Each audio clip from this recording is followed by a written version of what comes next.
हैदराबाद अंजुमन ताजरान नूर Mohammad high school के ताजरान ने अपने मुश्तरका बयान में कहा कि आज हमारी जद्दोजहद रंग लाई है और हमने फ़तह हासिल की है। हमारा किसी से ज़ाती झगड़ा नहीं, हम सिर्फ अपना रोज़गार करके अपने बच्चों का पेट पालते हैं।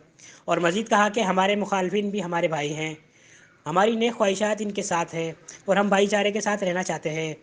इसी दौरान साबिका सेनेटर और PS 66 के मुकाबला करने वाले MP आजिज़ धामरा पाकिस्तान पीपल्स पार्टी के यौम तासीस की मुनासबत से केक भी काटा। इस मौके पर आजिज़ धामरा ने अपने खिताब में दुकानदारों ताजरों को यकीन दहानी कराई कि मैं और पीपल्स पार्टी आपकी क़यादत के साथ है और मैं आपके हक़ के लिए आपका वकील बनकर आपका मुकदमा लड़ूंगा और इंशाल्लाह फ़तह हासिल होगी। इन्होंने मज़ीद कहा कि हम मौजूद अदलिया की इज़्ज़त करते हैं और इनके हर हुक्म पर लब्बैक कहते हैं। मज़ीद कहा कि PS 66 का मुकाबला करने वाला MPA हूँ और ये दुकानें मेरे ज़िम्मे में आती हैं। इंशाअल्लाह मैं दोनों फ़रीक़ैन के दौरान एक पुल का किरदार अदा करूँगा।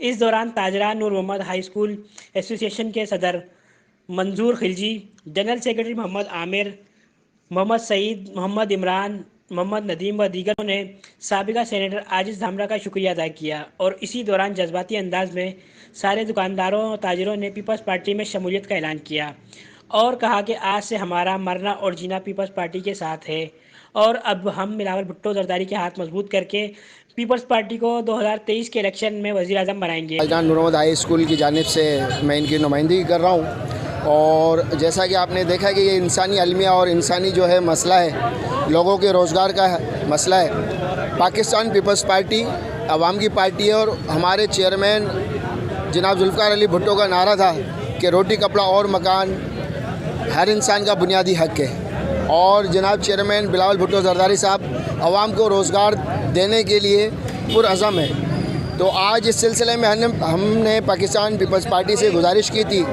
और उस सिलसिले में माशाल्लाह पाकिस्तान पीपल्स पार्टी के जो है हैदराबाद के रहनुमा और सूबाई सतह के रहनुमा यहाँ पर आज आए। उन्होंने हमारी गुजारिशात सुनी है और उन्होंने हमें यकीन दिलाया है कि इंशाअल्लाह इस मसले के ऊपर पार्टी क़यादत के साथ वो रब्ता करेंगे और सूबाई वज़ीर तालीम से रब्ता करेंगे और हैदराबाद के ताजरों को इस मसले को इंसानी बुनियादों पर इंशाल्लाह जल्द से जल्द हल कराएंगे। आज यहाँ पे 1968 से जो है जिनकी नस्लें गुजर गई वो कारोबार कर रही हैं, जिनका दादा था, वालिद था और उसके अलावा फिर दीगर लोग चेंज भी होते रहे, लेकिन आज तक कभी स्कूल इंतज़ामिया ने किसी का भी नाम चेंज नहीं किया और ब्लैकमेलिंग करती रही है स्कूल इंतज़ामिया इन ताजरों के साथ।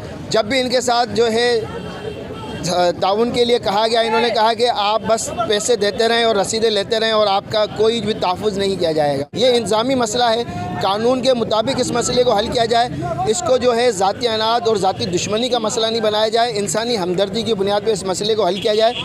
इनके किराए के और दूसरे मामलात हैं उनको इंतज़ामिया जल्द से जल्द हल करें, मेरी गुजारिश है। मैं Mohammad Khalid deluxe hair cutting salon से मेरा वाबस्ता हूँ मैं और गुज़श्ता 55 साल से यहाँ कारोबार कर रहे हैं हम लोग और आज हमारे साथ ये नौबत हो गई कि हमारी रोज़ी छीन ली गई और 18 दिन हम बेदखल हुए और रोडों पे हमें भेजा दिया गया।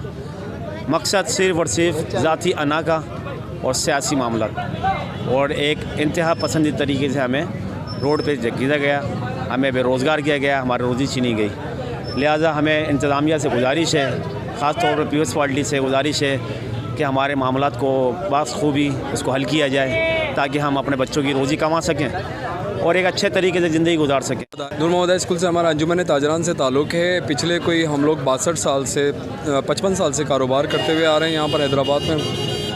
नूर मोहम्मद स्कूल के नूर मोहम्मद स्कूल के नीचे हम लोग कारोबार करते हुए आ रहे हैं। कभी कभी हम लोगों के साथ कोई ऐसी नाइंसाफ़ी नहीं हुई है, मगर कुछ अनासिर आए हुए हैं इस टाइम पे स्कूल के अंदर, वो हमारी दुकानों पे नज़र क्यों रख के बैठे हुए हैं, उनको क्या लेना देना हम लोगों से।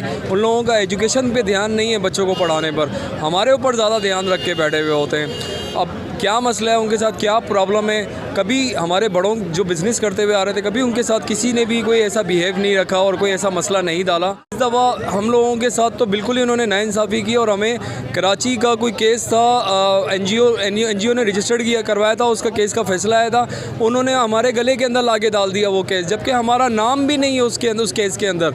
मगर क्या जो इनकी पॉलिसी है और इनकी जो साजिशी प्लान है वो इन लोगों का ना ख़त्म हो रहा है, क्योंकि चंद अनासिर हैं जो हम लोगों के पीछे लगे।